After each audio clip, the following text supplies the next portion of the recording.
Hello everybody and welcome to today's English class at Nagai. Today we talk about my mother's dog. Hoje a gente fala sobre o cachorro da minha mãe. Bom, a gente não fala sobre o cachorro da minha mãe, a gente fala sobre posse, como expressar em inglês que uma coisa pertence a alguém. E por isso que essa aula começa com o cachorro da minha mãe.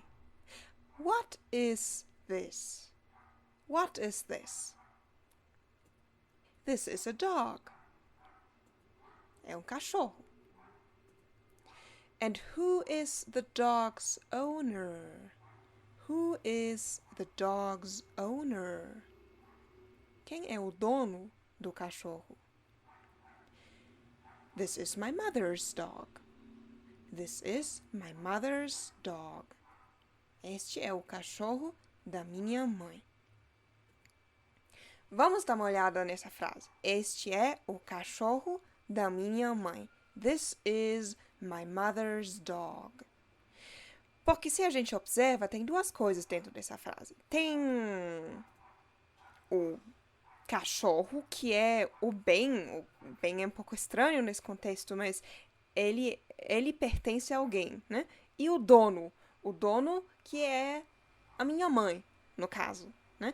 E na frase em português, vocês falam primeiro de que se trata, qual é a coisa, qual o animal, no caso, e depois de quem é, da minha mãe. Só que no inglês é o inverso, e por isso que isso, para quem está iniciando a aprender inglês, é uma coisa um pouco estranha no começo. Em inglês, você vai dizer primeiro quem é o dono e depois a coisa, ok? This is my mother's dog, ok? E as duas coisas vão ser ligadas com esse apóstrofe S. O apóstrofe S é como se fosse o dar em português, dar, do, né? Claro que não é exatamente a mesma coisa, mas a função é a mesma, ok? Então, bem, dono, isso pode parecer um pouco técnico. Vamos colocar assim imagens que aí fica mais claro. No português, o que vocês falam primeiro é a coisa de que se trata, o cachorro. E depois vocês falam, o cachorro é da minha mãe. Só que no inglês, a minha mãe vem primeiro, ok? My mother's quê? My mother's dog, ok? This is my mother's dog. Este é o cachorro da minha mãe. Quer dizer que, na hora de fazer uma frase, vocês têm que inverter a ordem que vocês conhecem da sua língua materna, que é o português, ok? E, bom, eu vou dar mais alguns exemplos assim. This is Leonardo's video game. This is Leonardo, que é o dono, e ele é dono de quê? Do videogame, ok? This is Leonardo's video game. Agora vocês. Aqui temos um teddy bear, um urso. E ele pertence a Luísa. Como vamos dizer isso, então? This is quê? This is Luísa's teddy bear. Ok? Primeiro vem o dono, depois vem a coisa. E desse jeito a gente pode fazer 1000 frases ou mais. My mother's bag is brown. My mother's bag is brown. A bolsa da minha mãe é marrom. The teacher's class is interesting. The teacher's class is interesting. A aula do professor é interessante. This is the dog's tail. Este é o rabo do cachorro. Vocês já veem que nem sempre a coisa tem que pertencer a uma pessoa. No caso do dog, né, the dog's tail, é um animal que possui uma coisa. Possui o quê? Um rabo. A tail. This is the dog's tail. Ok? Vamos lá para a regra. O apóstrofe S, ele é usado para quê, então? Para indicar que alguém é dono de algo, adicionamos um apóstrofe S ao final do dono. Por exemplo, da Luísa vai virar Luísas. Ok? Mas também podemos usar esse apóstrofe S para indicar uma relação, por exemplo, entre duas pessoas. Luísa's mother, a mãe da Luísa. ok? A Luísa não é dona da mãe dela, né? Isso não, a gente não quer dizer isso. A gente quer dizer como é a relação entre os dois. Luísa's mother, a mãe da Luísa. Mesma coisa, apóstrofe S, ok? E isso aí não é completamente novo para vocês. Não somente porque a gente já falou sobre isso nas 2 aulas passadas, mas eu aposto que cada um de vocês conhece pelo menos um exemplo famoso desse apóstrofe S. Qual será? McDonald's. A gente tem um apóstrofe S no finalzinho. Por que será? Ok, então agora eu vou apresentar para vocês os irmãos McDonald, ok? Richard and Morris McDonald. Eles foram os donos da primeira sanduicheria e por isso deram o nome McDonald's. McDonald's Restaurant, o restaurante do McDonald's, ok? Então é a mesma coisa. Quem é o dono da sanduicheria? O senhor McDonald. E por isso que chamou assim, McDonald's, ok? Então, o exemplo do McDonald's, vocês sempre vão lembrar. O apóstrofe S, então, a gente aprendeu até agora como usá-lo.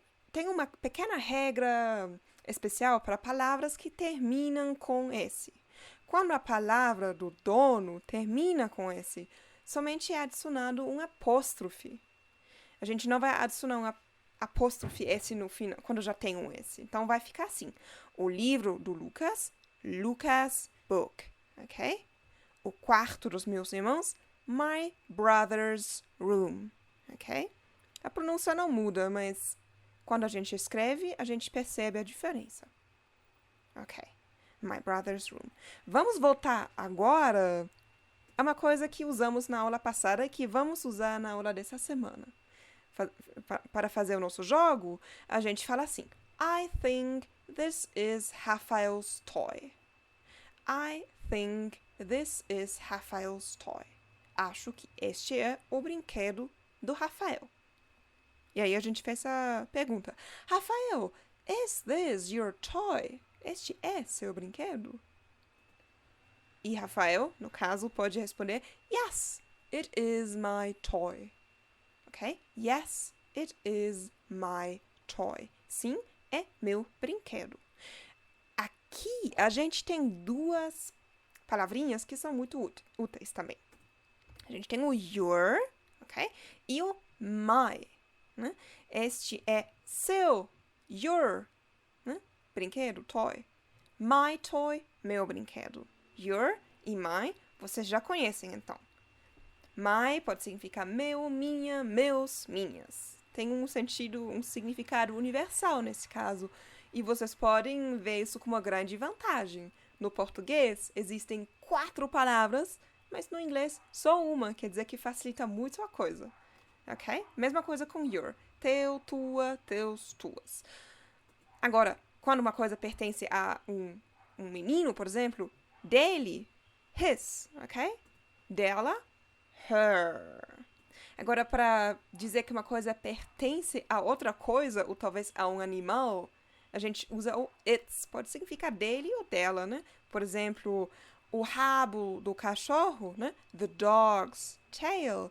A gente também pode dizer its tail, né? O rabo dele. Its tail. Ok. Our significa nosso, nossa, nossos e nossas. Our family, nossa família. Your, seu, sua, seus, suas. Ok? Your. E tem o their também. Deles ou delas. Ok? Essas palavras a gente chama de pronomes possessivos. Eles também indicam uma posse, né? Que algo pertence a alguém. Vamos voltar para o nosso cachorro, então? E vamos imaginar um diálogo entre 2 pessoas. Primeira pessoa pergunta: Is this your dog? Is this your dog? Ok? Your. Teu cachorro? Yes, this is my dog. Sim, este é o meu cachorro. My dog, meu cachorro. Outra conversa. Is this your mother's dog? Is this your mother's dog? Este é o cachorro da sua mãe? Yes, This is her dog. Her dog. O cachorro dela. Ok? Hoje vocês aprenderam muita coisa. Vocês aprenderam a expressar quem é o dono de uma coisa usando esse apóstrofe S. Vocês também aprenderam a descrever a relação entre pessoas e coisas, uma filiação. Por exemplo, Lana's mother, a mãe da Lana. Mesma coisa, apóstrofe S, ok? E vocês aprenderam a usar os pronomes possessivos. My, your, his, her, its, our, their. Ok? Agora a sua tarefa vai ser não somente aprender isso, decorar isso, senão também fazer um pequeno homework, ok? Um exercício. Aqui nessas 7 frases estão faltando my, your, his, her, its, our or their, ou apóstrofe S, e vocês têm que completar. Para ajudar um pouquinho, eu já coloquei eu já indiquei qual palavra está faltando, coloquei isso no finalzinho em português, ok? So, this is your homework for next week. Ok? Your homework. A sua tarefa para a semana que vem. See you next week. Bye bye.